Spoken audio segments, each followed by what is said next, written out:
और आगे फर्दर क्या लाइन हिमाचल प्रदेश में इस पर? देखिए, जो परिस्थितियां पिछले कुछ दिनों से हमको देखने को मिली है, कोविड के मामले में और ज़्यादा गंभीर होकर के काम करने की ज़रूरत है। और इसलिए हमारी प्रेपरेशंस क्या क्या हैं, उन बातों को लेकर के चर्चा की।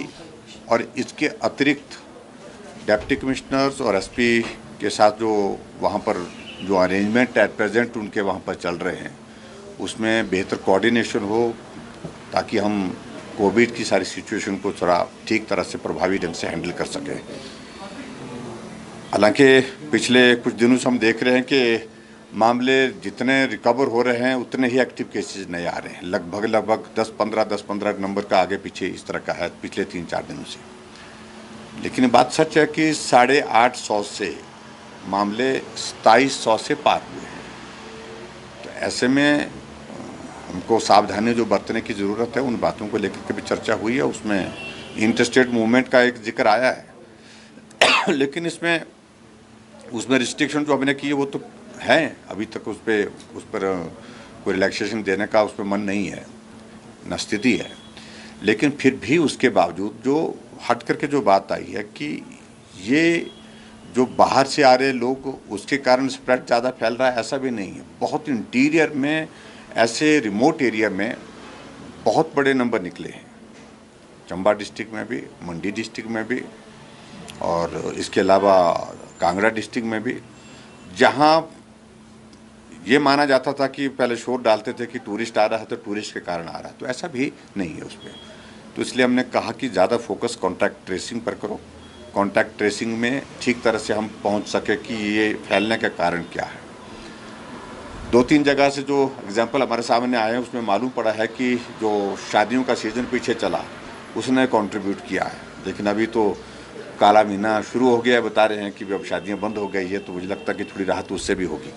लेकिन कोविड की सारी सिचुएशन हम ठीक प्रकार से हैंडल कर सके, उसके लिए प्रेपरेशन के लिए हमने कह दिया है। और ऑक्सीजन प्लांट गियर अप करने के लिए कैपेसिटी, बेड कैपेसिटी जो हमारे पास अवेलेबल है उसको इंटैक्ट रखने के लिए, और बाकी जो इससे प्रोक्योरमेंट से रिलेटेड जितनी भी चीज़ें हैं उसको सावधानी के साथ काम करके जो काम करने के लिए कहा गया है। इंटरस्टेट मूवमेंट है सर, उसको लेके गाइडलाइन क्लैरिटी नहीं है। क्या जिनको डोजेज लगे हैं, आरटीपीसीआर रिपोर्ट है, उसके अलावा क्या बॉर्डर पर चेक नहीं? उसमें हमने 2 ही चीज़ों के लिए कहा है। एक तो ये है कि जिनको 2 डोजेज वैक्सीन की लगी हैं उनके लिए कोई टेस्ट करने की ज़रूरत नहीं है। दूसरे, अगर वो नहीं किया है तो उस सूरत में आरटीपीसीआर कर लेंगे। इफ़ एट ऑल अगर ऐसी सिचुएशन में भी आरटीपीसीआर भी करने का किसी को मौका नहीं मिला है तो वो जो है वो तुरंत जो है जो हमारा रैपिड टेस्ट होता है उसको टेस्ट करके उसकी रिपोर्ट लेकर के नहीं, रजिस्ट्रेशन अभी तक हमने नहीं किया। रजिस्ट्रेशन की प्रक्रिया फिर लंबी चल जाएगी। स्कूलों तक अभी तक 22 तक हमारा स्टैंड वही है, अभी तक तो निर्णय वही किया है। उसके बाद फिर आगे सोचेंगे। अभी सोशल गैदरिंग पर हम 2-4 दिन और इसको ये कर रहे हैं, और 24 को कैबिनेट की बैठक में फिर रिव्यू करेंगे। सर, अगर कोविड के केसेस बढ़ते हैं तो क्या चुनावों को टाला जा सकता है? नहीं, देखिए, ये तो इलेक्शन कमीशन तय करेगा। लेकिन इलेक्शन कमीशन ने स्टेट गवर्नमेंट से पूछा है कि चुनाव करने चाहिए, नहीं करने चाहिए ऐसे हालात में जब कोविड की सिचुएशन ये है। उसका जवाब देगा, सभी पॉलिटिकल पार्टीज देंगी। सर, ये कांग्रेस पार्टी ने आरोप लगाया है कि सरकार बंदी से पिछले कल उनकी माता का फ़ोन आया जो सरका घाट से हैं, उनकी मदर का फ़ोन आया था कि परिवार से फ़ोन आया था, तो उनका कहना यह था कि वो धन्यवाद भी कर रहे थे, एम्बेसी में हैं, सुरक्षित हैं। और मैं उम्मीद करता हूं कि जो इंडियन गवर्नमेंट, जो हमारी भारत सरकार जो है उनको लाने की जो कोशिश कर रही है उसमें वो सुरक्षित वापस आएंगे। अभी बात हुई है सर क्या परिवार के साथ बात हुई, केंद्र को इंटीमेट कर दिया। Thank you, please.